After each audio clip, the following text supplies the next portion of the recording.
Address. What's that? A safe house in Paris. Why would I need a safe house in Paris? Should things at some point go terribly wrong, it's good to have a place to go. You know, for a cup of tea.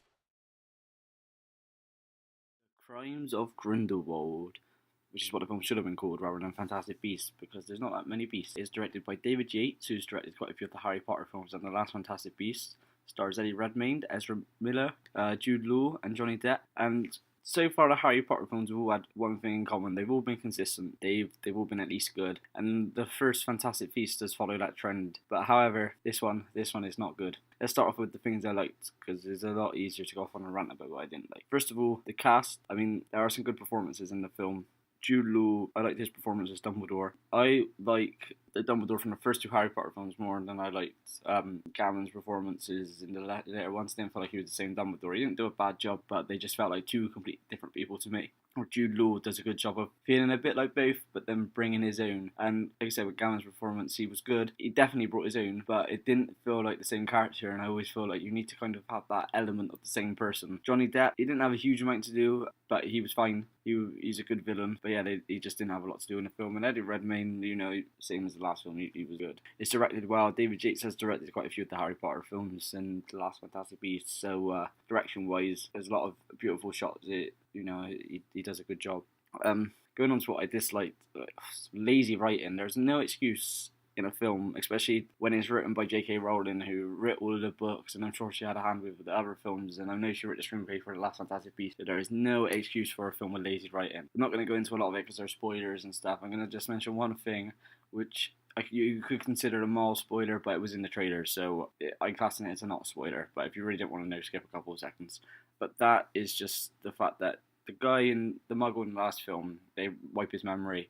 Fine, yeah, you could do a way of bringing them back in. All they do is say, "Oh, didn't work." I mean, that is lazy writing. It just like it didn't work. I mean, you could have done so many other things. Like, even if it was just like, oh, they find him, like, oh, we need you, so they brought his memory back, or I don't know, maybe he's just destined to run in with these people again, so he just does. Do you know what I mean? And then they can make some funny jokes, so they may mention someone and he doesn't remember it because they wiped his memory. There's quite a few plot points that don't make sense in this film as well. Like I said, I'm not going to go into spoilers. I think it's just because J.K. Rowling tried to fit so many plot points into it, so many storylines, so many characters, and it's just so hard to follow sometimes, and some of it doesn't make sense.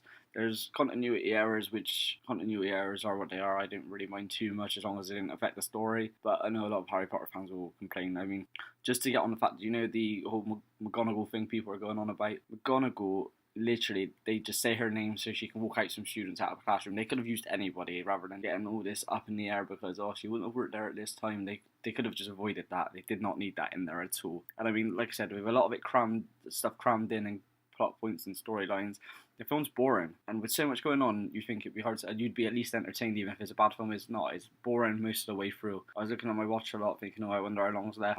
There's just a lot of dragged out scenes. And it does pick up at the end admittedly, but at that point I've already jumped off board and didn't really care. So when a film has so many Easter eggs and it feels like the Easter eggs are the main reason to watch the film and not just an add-on, there's no point. Like, we should be watching a film, enjoying it, and then be like, oh, look at that Harry Potter reference. But I feel like it was a film that was made for us just to be like, oh, look at that was in Harry Potter.